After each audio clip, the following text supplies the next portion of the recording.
Hello and welcome to Big Ego Women podcast. I'm Michelle, And I'm Bubbles. and today we will be discussing a whole range of topics. Before we go into our topics, though, I'd like to say that we don't really get much East Asian people on podcasts, and I don't feel like they're represented by British TV like widely. And I wondered if you could explain to everybody why you think that is. I think as a Chinese woman, in our culture, we're very reserved. We kind of don't want to do anything to embarrass our family, really. Yeah, I mean, as a culture, they keep to themselves. Like, even if when you first meet us, we're very reserved people until you get to know us. We're not, well, I am. I can be loud, but until you really know me, I am more reserved. And I think we don't want to go on TV and possibly embarrass ourselves. I mean, I don't know. Can you guys tend to be quite religious? Can it stem from like maybe religious beliefs? I mean, yeah, there are a lot of people who are very religious, with it, Buddhism, there's Christianity, Catholicism, like religion. I don't know if it does play a role, but I feel like because a lot of East Asian people have come from East Asia, where we've kind of created our own societies, where we have Chinatowns in different cities. Big up Chinatown in West End as well. You guys got some lit restaurants up there. So that's kind of where our communities usually are. It's where we're comfortable. When people come over from China or Hong Kong, they'll go, probably to them places, or they know people within that community who will kind of integrate them into that kind of society. And I feel like as East Asian people, maybe we're misunderstood in some kinds of ways. Because sometimes, their English isn't the best. People misunderstand them. People, we are very straightforward people as well. Yeah. So we will say things as they are, but not mean it in a hurtful way. Yeah. And I think people can be very sensitive, especially in this day and age. Yeah. You can't really just say anything. You have to think before you speak. And me, myself, I'm a very straightforward person. I say things as it is. I say what I feel. And I'm not really thinking usually about, the consequences or how people might feel until after I realise, there's nothing wrong with being real, though. I think you can get a lot of stigma when it comes to when you're so real as a person as well and you say things. No, people will always have something to say. Do you know what I mean? I feel like sometimes it's the delivery as well, though, because I am so straightforward. I'll just say it, but I'm not meaning it. Yeah, it's like the way you say it. Yeah, like I don't mean it in this way, but it just came out the wrong way. Yeah. So. So you're hoping that it will change as well, and that there'll be more East Asian people like on British TV screens and on social media platforms and doing podcasts and stuff. I mean, I do hope so, because the younger generation who are growing up in this country now have no one to look up to. Me growing up, I didn't have any, we would watch TV from Hong Kong. So we would stream Hong Kong TV in our household. They'd have like Miss Hong Kong, like I grew up watching Miss Hong Kong and whatnot. Okay, so you didn't watch like EastEnders and things like that? No, I did as well. Oh, okay, so it was a bit of a mix. So all the Hong Kong series and dramas and pageants, it'd be in the evening. Okay. Whereas in the mornings, we'd probably, CBBS and CBBC. But yeah, I think we didn't really have we don't have role models in today's society for young East Asian kids to look up to. And even when we do, I feel like they hire very stereotypical looking Chinese or Korean or Japanese women who aren't maybe as westernized as, say, I look. They will hire the ones who look more Asian. You know what I mean? Yeah, I know what you're trying to get to, yeah. Because I am Asian, but I look a bit more westernized, like the long lashes and the makeup and the way I dress, it's more westernized. Yeah. Whereas the people they hire, they look very Chinese. Yeah.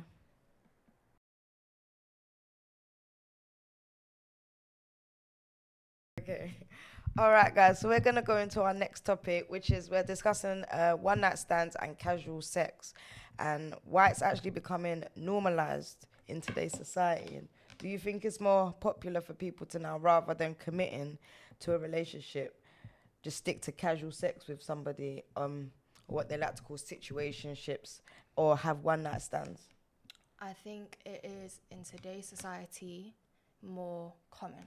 Definitely, it's more common, and I think it's due to the fact that people are scared of relationships nowadays. Let's be honest. Yeah. I mean, even myself, I'm kind of like, "Ugh, do I want to? Do I not? Like, we don't really trust as a generation very much anymore, and I feel like people have needs. Yeah. So maybe people are thinking, "Do you know what? Why not?" But I think that makes it complicated because even us as women, we might like to think to ourselves that, oh, we can stick to like situationships, or we'll be happy with just it being casual sex. But do we really not develop feelings in the end? I think it always gets a bit deeper for the woman, and then that's probably where things can get worse for the woman and hearts get broken, and then you lack trust in like men and don't want to invest in other relationships as well. I feel like as much as we like to say we don't catch feelings, and I do believe women cannot catch feelings after sex, but realistically, if you are having sex with one person all the time, even after the first time you guys do it, you're gonna feel a type of way. You're gonna think, oh, is he gonna call me? Are we gonna speak? What is it? What is it? What are we doing? Do you know what I mean? Even if you don't voice it, I feel like a lot of women in their heads will think it. And a lot of people just don't speak up on it. They're like, do you know what? It is what it is. Yeah. We don't need to put anything on it right now. But I feel like we hide our feelings more. We push them aside more. So it's becoming easier for us to get into situations where now we don't know what it is. We're just having a good time. Yeah. But when you really get down to like the nitty gritty of it, do you really want to be with this person and spend the rest of your life with this person? It's like, What about one night stands? What's your take on that? Have you ever had one? yeah. Really? Big up you. I've never had a one night stand. Once, but I have. What was the experience like? I mean, I'd been speaking to this guy for a while. And then, you know, Was it like a one night stand as in like you didn't enjoy it, so that's it, you just never saw each other again? Or was it like you met, oh no, but you said you've known him for a while? Because I know some one night stands like you could just meet someone at a bar, go back, beat, wake up, and you're like, oh my God, who am I laying next to? So I've never actually gone home after the club and had a one night stand that way. Like, I never go home with someone after the club or if I've been out. That's not my thing. If it's your thing, big up you. But me personally, I don't like to do it. Me and the girls, we like to go home. Yeah. But yeah, my kind of one night stand, we'd been speaking, we linked up, one thing led to the other, whatnot. And then after that, it was kind of like, we're cool, but it's not that. Yeah, it's not that. Do you know what I mean? We're cool, but it's just not that. So. Yeah, I think you're right though with the whole, people are really scared to invest, and I think they've been through a lot and different things, and now it's like, can I trust you to invest into committing to you? Can I trust you to not go out there and still sleep with others? And I think a lot of men, I think they get what they want from women easier now, so they don't have to like pull all the strings and have to actually commit. If a man's already having sex with a woman without actually claiming her as a girlfriend, I don't feel they see a need to, why do I have to now claim you as my partner and like start a relationship when we're already having sex? So let's just keep it like this. But then I don't think it's always that way. I feel like men, they might actually catch feelings after sex as well. I mean, I don't know, I'm not a man, but I feel like men do feel a type of way about a girl after they've had sex with them. Like, I can be in the club and there can be a man I was seeing way back, we've done what we've done, and then he's seen me in the club and now he thinks he has a claim on me. Do you know what I mean? It's kind of like, I feel like men do catch feelings too, but they never talk about their feelings. Yeah. So you just never know what's going on with them. Yeah. They don't like to communicate. Well, a lot of men don't. Men are like logical thinkers, innit? Women, we're like emotional. Trust me.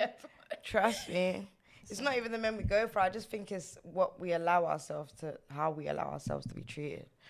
I agree. You know what I mean? If you don't value yourself as a high value woman, you're going to attract low vibrating men that's going to treat you a certain way. Do you know what I mean? 100%. So you just have to put boundaries in place and stick to them. If you want more for yourself, say, look, this is what it's going to be. And if it's not that, walk away until you find the right one. 100%. But like you said, I don't think the generation, like today's younger people, I don't feel that they're so much into wanting to settle down. Everybody just wants to be free. Everyone just wants to have a good time, you know, just get their money, like you said, deal with their needs, and that's it, without having to commit. So. I mean, yeah, I do agree, but I feel like we have too many choices nowadays as well. Everyone. What do you mean by options. choice? You mean like men in their DMs? Men in DMs, men in real life, men who are hitting your line. There's men everywhere. Yeah. Like, there's so many options nowadays. Like, if you look at my phone, you'd be like, oh my Jesus. So you even find yourself. You'd be like, oh my God. I bet even when you're not even feeling your most lit, you're still getting attention. You're like, you're moving to me now. Like, you ain't even see when I'm all the way turned up. Like. Literally. But I feel like, well, with my social media, I'm very quite out there with my social media anyways. Yeah. It's, you know, men can come, you know, there's men everywhere. And I feel like sometimes maybe I do have too many options. Yeah. Maybe I can pick and choose from this person and that person. But then at the end of the day, when it comes down to it, when I get to know someone and I genuinely feel their vibe and their personality, all these other men, I don't care. I'm sorry, you don't. I'm not interested. Do you know what I mean? I kind of close off and I'm like, listen, I've got a situation going on right now, or I'm feeling someone. Yeah. So, I mean, for me, it is easy to lock off everyone. And just, even with my Snap now, like, there's so many messages I don't even reply to just because it's draining. Literally, for the pure simple fact, it's draining. I was going to ask, how do you guys take approach to men sliding your DMs? What's the best approach for a man to slide in your DMs? The best approach? Just to be normal, like, don't act like a fan and, like, just start a normal conversation. Can you know what I mean? Not start talking about how beautiful the person is, or like, all of that's just common. If I'm going to be very honest, it doesn't matter how you slide into the DMs. It matters about what I see when I come onto your page and if I'm feeling you. If we're going to be very honest. Yeah. If I look at your definitely Instagram no page dick pics though. No dick pics. Yeah, no, you get blocked for that. No dick pictures. Blocked. That is instant block. Slide it into the DMs. If I feel you, I feel you. If I don't, I don't. Yeah. It's not even any certain thing you have to say. If I feel you, I feel you. Okay. It's that.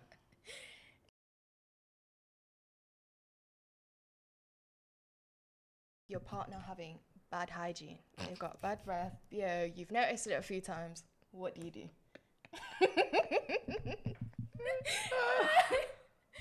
Oh, damn. No, but do you know what, yeah? It's not even telling them. It's just the way you tell them. It's don't be rude about it, you know what I mean? Don't be like, oh, you stink, and just, oh, babes, like, go and brush your teeth. And you know what I'm saying? Like, do you want a mint? Like, just do it subtly and polite. Yeah. Don't just be rude to them. Like, say, you're a bit sweaty, like, go take a shower. Do you know what I mean? Or is that rude? That sounded a bit rude to me.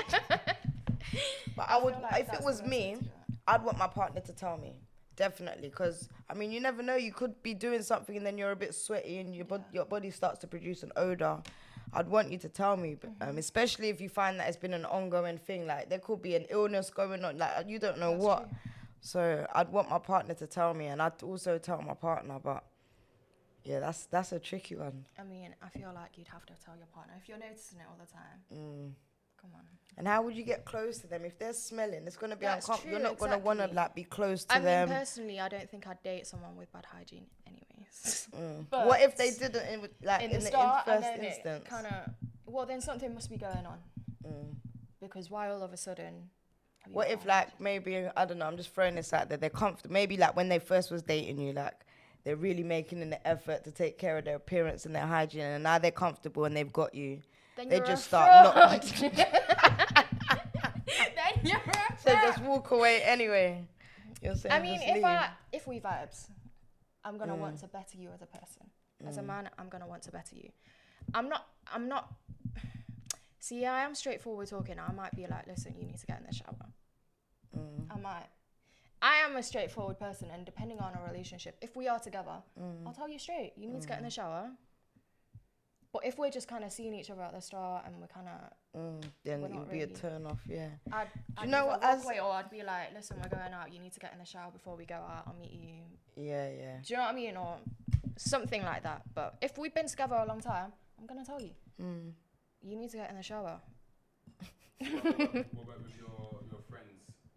Like when your female friends, they might be a bit more sensitive sometimes. Oh yeah, to be fair, I don't think I'd tell my friends. Like, I'm sorry, you lot. I don't know, man. I wouldn't tell my brethren. I might, in a way, offer a chewing gum or a mint. I wouldn't tell them that their breath stinks or they smell. I would rather offer them a chewing gum or a mint or something. But my partner, I would say to them, but not my friends. I'd have to offer a mint. And if they turn it down, I would hope that they would take their hint and take the mint to help themselves. But if they turn it down, they're just going to have to sit there with everybody smelling them out. So I've actually been in this situation. So what I did was we woke up, we were planning to go somewhere, but I could smell like she didn't smell good. So I said to her, listen, go take a shower and I'm going to get ready and then meet me downstairs for this time. So I kind of said it in that way. And say you smell. I said, go take a shower and be ready for this time. Yeah. Because realistically, when someone tells you to go take a shower and you know you haven't showered in God knows how long, you're not going to feel the type of way. You're going to think, oh yeah, I need to shower. I don't know why as adults we overthink telling someone. You know, if it was a 5-year-old smelling you or a 4-year-old, they'll be like, ew, you smell. Literally. They'll just be real. But us as adults, we always think about how we're going to say, like, just be because honest. People are sensitive.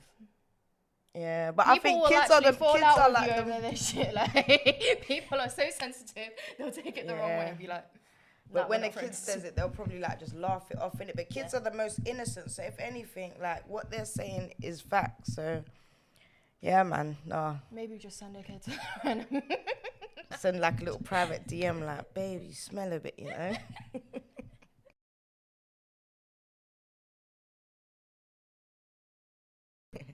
Okay, our next topic is, does anybody care about religion anymore in today's society? What do you think? I mean, personally, I don't follow a religion, but I believe in God. Okay. So I wasn't actually brought up with a religion. I think as I grew older, I kind of learned my ways and learned what I wanted to believe and what I've read, and the people I've been around have probably influenced that. And I feel like for me, there's a God, and He is of the Most High, and He looks after me and protects me. And I read the Bible as well, but I'm not going to sit here and say I follow the Bible, but I read the Bible to study it because there are so many morals in there that I do think people should have. Like, if you read the Bible, there's so many lessons in there and just genuine basic morals that people in society should have. Yeah.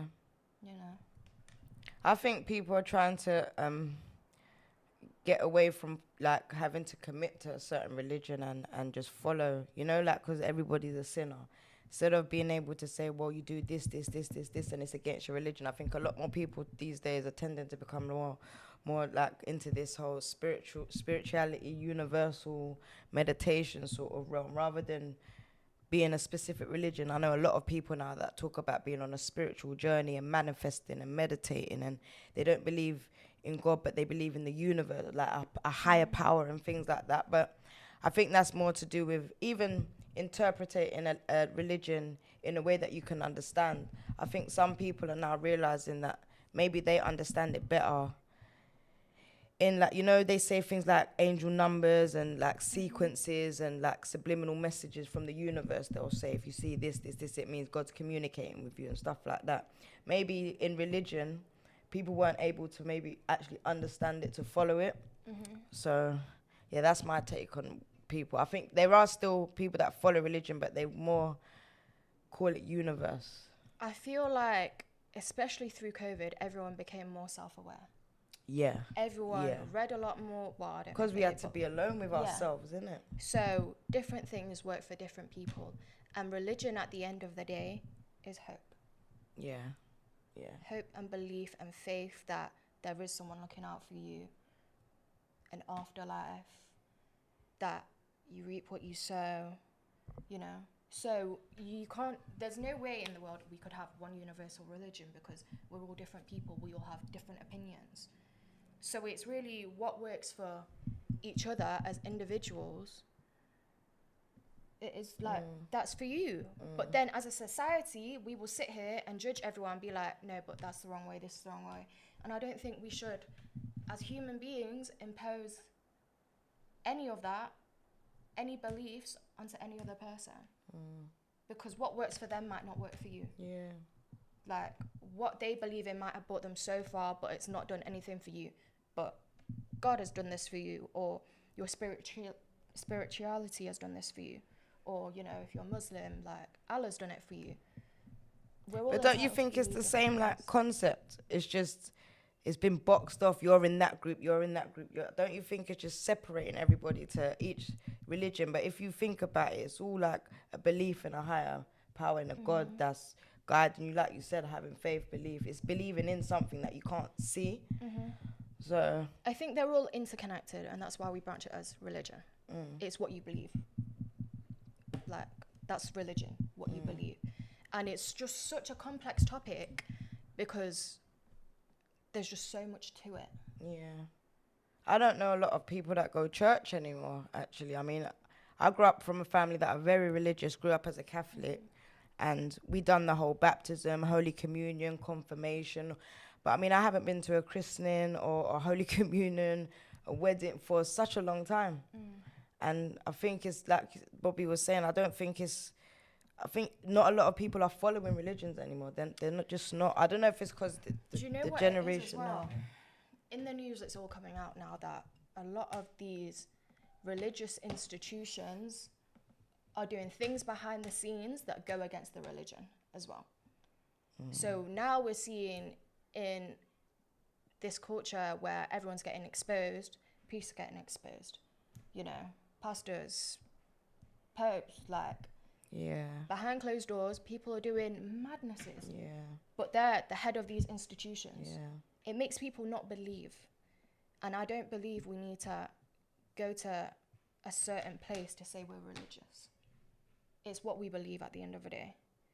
And like, even in Chinese culture, I mean, my dad was in some religious cult, and, you know, some mad things happened to him, and he ended up leaving. But it was for religion. Do you know what I mean? It was what he followed, and it's a really long story, so I'm not going to go into it today, but it messed him up. It really messed him up. And my dad has always been very spiritual. I mean, I don't know what religion he is, I'll be very honest, but I know he's always been spiritual. He believes in spirits, he believes in ghosts and all of that kind of things. And even recently, he had a heart attack. Sorry to hear that. He's fine now, but thank you. And he told me when I went home to see him that he had visions that if he died, like, then he'd be gone. Like, 50 was his point. If he got past 50, he knows he'll live till 80 something. Yeah. But he kind of knew it was coming. He told me he had visions, and he could see my granddad who's dead, like, but he couldn't see his face in a dream. So he was, you know, he knew something was going on, and he never told no one apart from one person, and that person wasn't even my mum. Like, like, I don't know who he told. Probably someone within who believes in this kind of religion and spiritual stuff. But yeah, it's just, until you go through certain things by yourself, you can't talk on anyone else's religion or beliefs. It was actually going through things by myself that made me stop wanting to go to church, you know, because like you said, it made me realize I don't have to go to church to have my faith and believe. Thank you for joining us this week on Big Ego Woman podcast. We hope you enjoyed our talk today. Make sure to hit that subscribe button and like, comment, and share the link. All the good stuff.